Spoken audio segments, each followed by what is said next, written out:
Ngayong araw, tuklasin natin ang isa sa mga pinaka-underrated na likas na yaman sa Pilipinas. Mula sa kakaibang tanawin ng bulkan hanggang sa tahimik at payapang kapaligiran nito, ang paglalakbay na ito ay puno ng pakikipagsapalaran, pahinga at mas malalim na koneksyon sa kalikasan. Kaya samahan niyo kami at sabay nating tuklasin ang nakatagong ganda ng Mahagnao Volcano.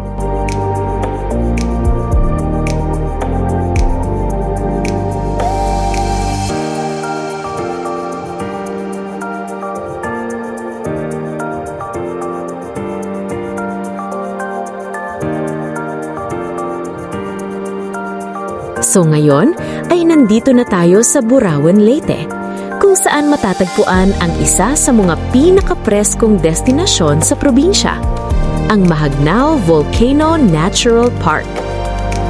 Ang bayan ng Burauen ay may makulay na kasaysayan. Kilala ito bilang isang lugar na mayaman sa likas na yaman at agrikultura. Noong panahon ng pananakop ng mga Espanyol, naging mahalagang komunidad ito sa Leyte dahil sa matabang lupa at masaganang ani. Hanggang ngayon, nananatiling buhay ang kultura at tradisyon dito, kasabay ng pag-unlad ng turismo dahil sa mga likas na atraksyon tulad ng Mahagnao Volcano Natural Park. Kaya, hindi lang ganda ng kalikasan ang matutuklasan natin dito, kundi pati na rin ang kwento at kasaysayan ng lugar na ito. Bukod sa likas na yaman, kilala rin ang Burauen, Leyte sa kanilang makasaysayang simbahan, ang St. Anne Parish Church. Itinatag ito noong panahon ng mga Kastila, kung saan ang Kristyanismo ay unti-unting ipinakilala sa mga lokal na mamamayan. Ang simbahan ay inialay kay St. Anne, ang ina ni Birheng Maria na siyang patron ng bayan. Sa paglipas ng panahon, ang simbahan ay naging sentro ng pananampalataya at pagkakaisa ng mga taga-Burauen. Kahit na dumaan ito sa iba't ibang pagsubok tulad ng mga kalamidad at digmaan, nanatili itong matatag at patuloy na pinapangalagaan ng komunidad. Hanggang ngayon, ito ay hindi lamang isang lugar ng pagsamba, kundi isang simbolo ng kasaysayan at kultura ng Burauen, Leyte.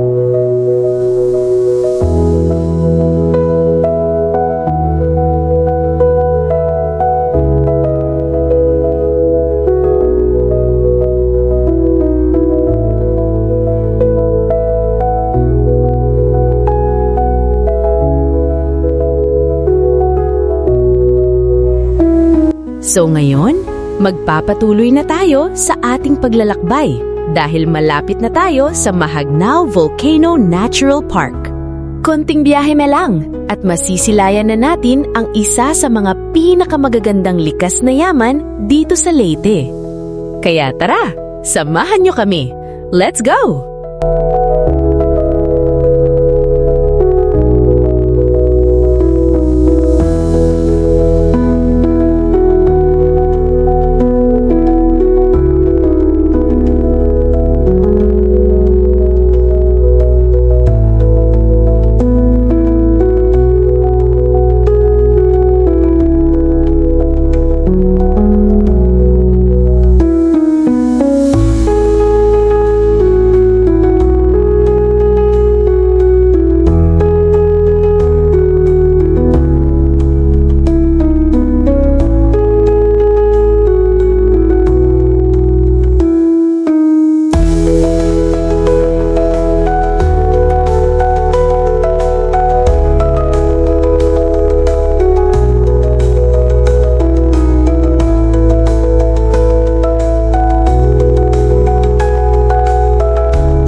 Sa ngayon, nandito na tayo sa entrance ng Mahagnao Volcano Natural Park, kung saan kailangan nating magbayad ng entrance fee na 30 pesos para sa mga adult at libre naman para sa mga bata.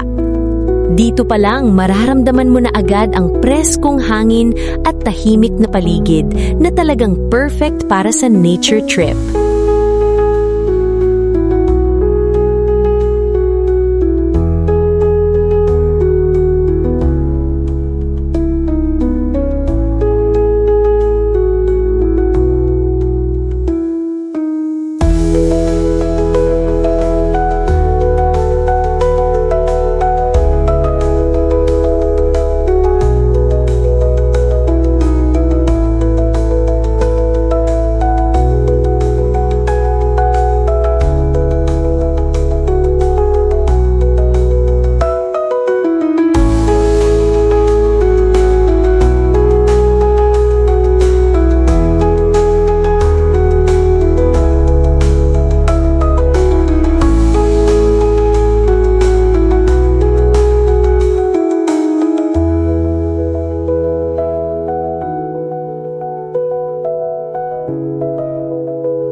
Sa ngayon, tapos na kaming magbayad dito sa entrance ng Mahagnao Volcano Natural Park.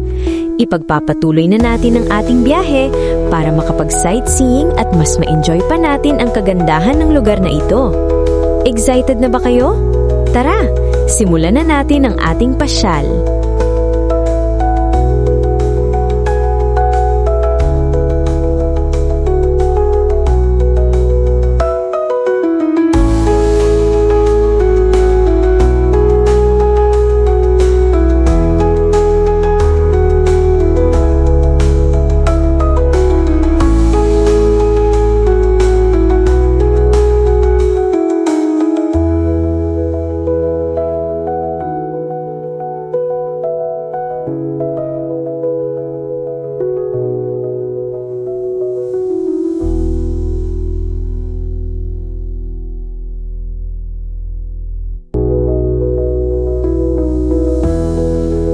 Ayan po, makikita natin sa kabila ang mismong volcano, pero hindi tayo pupunta doon dahil delikado.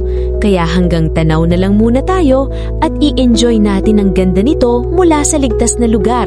Safety first tayo!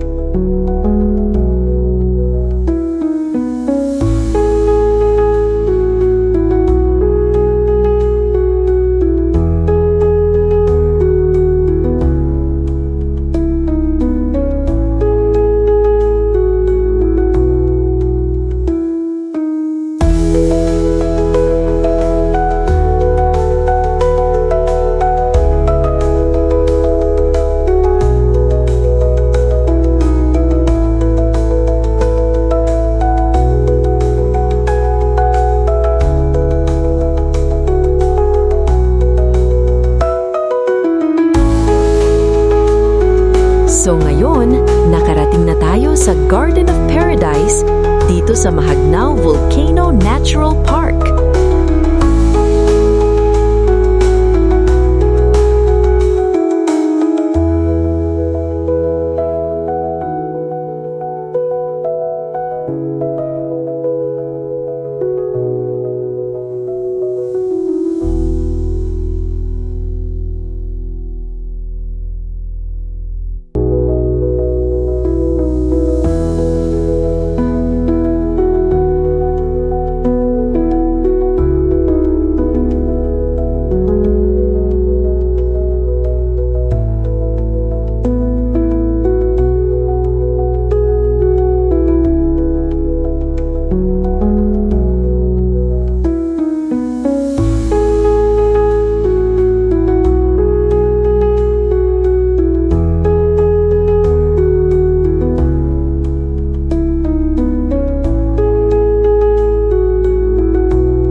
Makikita natin ang napakagagandang mga bulaklak at ang kanilang malawak at napakagandang lawa.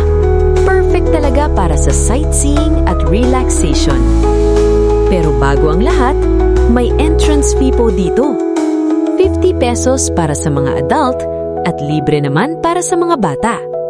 Tara, libutin na natin at i-enjoy ang ganda ng lugar na ito.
At sa huli, habang binabaybay namin ang kalsada ng Burauen, napadaan kami sa isang magandang dam na matatagpuan malapit sa highway.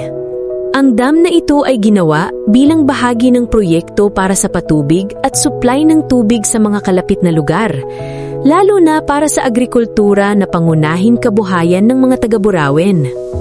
Sa paglipas ng panahon, hindi lang ito nagsilbi sa pangangailangan ng mga tao, kundi naging isang tahimik at magandang tanawin na dinarayo at hinahangaan ng mga dumadaan.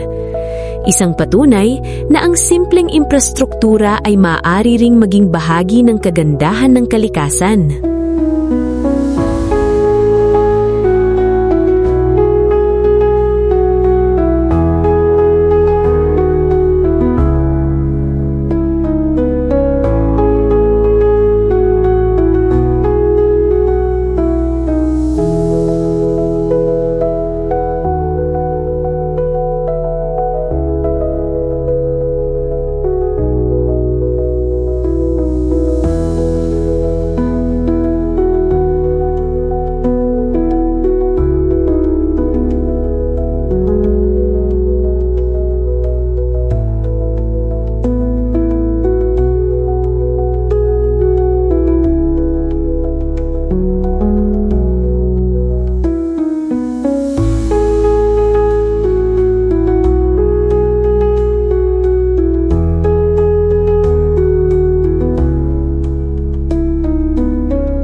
Hanggang sa muli, maraming salamat sa panonood dito sa aking YouTube channel. Huwag niyong kalimutang mag-subscribe. Pindutin ang notification bell para lagi kayong updated sa mga susunod nating videos. At mag-iwan na rin ng comments sa baba. Kita-kits ulit sa next adventure!